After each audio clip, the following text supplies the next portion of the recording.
Je m'appelle Yasmine, j'ai 60 ans. J'avais 47 ans, donc c'était en 2012. Je trouvais que c'était un peu jeune quand même pour recevoir ce type d'annonce. La gynéco a trouvé un petit kyste pour elle. Elle m'a dit qu'il faut le faire contrôler. J'ai laissé traîner parce que j'étais un peu en mode de déni ou autruche, la tête dans le sable.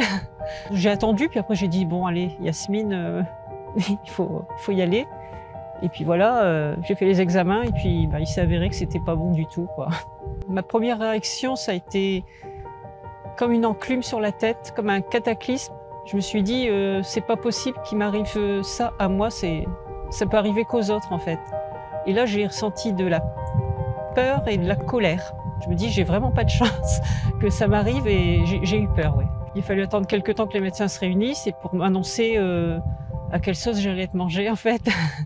Donc ça a été une opération, de la chimiothérapie, de la radiothérapie, de l'hormonothérapie.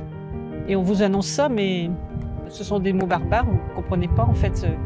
Et on se demande si on va y arriver. Devoir annoncer aux gens que j'aimais que j'étais malade en fait. Ça c'était compliqué pour moi d'annoncer aux enfants, d'annoncer à mes parents, leur annoncer que leur fille va peut-être plus être là dans quelques temps ou je sais pas. Et j'ai trouvé ça très très dur. Ouais. La chose qui m'a le plus marquée, c'est mon papa.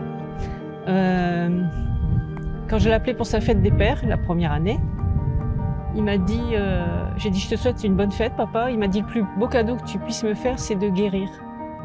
Voilà, c'est ça. Il y a des difficultés, mais il y a aussi la fierté de réussir à ce parcours du combattant en fait. Et les victoires, c'était à chaque étape. J'ai espacé dans le temps mes étapes en me disant, bon, il y a les opérations, il y a la chimiothérapie. Une fois que la chimiothérapie est finie, j'ai dit, ça y est, ça c'est fait. Et je me disais, je suis encore là, je suis encore là, je suis encore là. Et en fait, je me suis dit, je vais sûrement m'en sortir parce que j'avais une rage en moi, je ne voulais pas baisser les bras. Et je pense que ça m'a porté, ça m'a beaucoup porté. Autour de moi, c'est vrai que j'ai eu beaucoup d'aide de la part des enfants, ma famille, mes parents, mes frères et sœurs, des amis, cette communauté aussi de femmes touchées par le cancer comme moi. En fait, j'ai puisé cette force aussi. Je voulais pas les décevoir, je voulais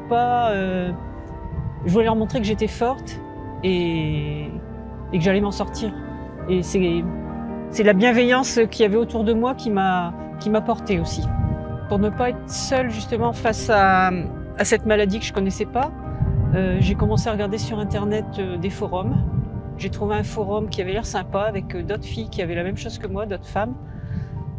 Et on est devenu une sorte de communauté où on s'entraidait, on rigolait énormément. Et ça a été une vraie bouffée d'oxygène, on va dire. J'étais quelqu'un d'assez stressée et impulsive.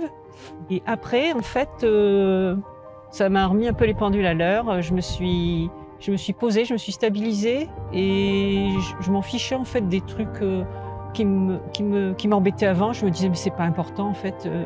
Pas hésiter à une mammo, certes, on n'a pas envie d'en faire une parce que ça fait un peu mal, mais c'est rien, quoi. Vraiment suivre les directives au niveau santé, quoi, ce qu'on nous préconise parce que ça sauve des vies. Moi, si j'étais pas allée faire mes examens tous les ans, aujourd'hui, je serais peut-être plus là pour témoigner. Le fait que les marques s'associent à des mouvements comme ça, des événements concernant différents cancers d'ailleurs, je trouve ça vraiment exceptionnel parce que ça donne une visibilité pour les malades. On n'est plus caché, c'est plus un tabou, il faut plus avoir honte d'être malade parce qu'on n'y peut rien en fait. Ça peut peut-être aussi déclencher pour certaines personnes qui n'osaient pas aller faire les examens, d'aller en faire justement. Et je trouve ça hyper important. J'ai envie de le manger. Non. Je trouve que le format stick, alors là, génial, parce que j'utilise les déos de votre marque depuis quelques années. Et j'attendais un format comme ça. Donc je trouve ça génial. Ça donne envie tout de suite de l'utiliser, quoi. Je vais peut-être pas le faire là dans l'instant, mais ça donne envie. puisque je suis là aujourd'hui, 13 ans après, c'est qu'il y a espoir qu'on s'en sorte. Donc il ne faut jamais perdre cet espoir parce qu'il faut puiser cette force qu'on n'imagine même pas avant d'être malade. C'est une force énorme en fait. Et c'est de croire à la guérison et puis de s'entourer de personnes bienveillantes qui nous portent et qui nous guident vers la fin du chemin du combattant, du parcours du combattant.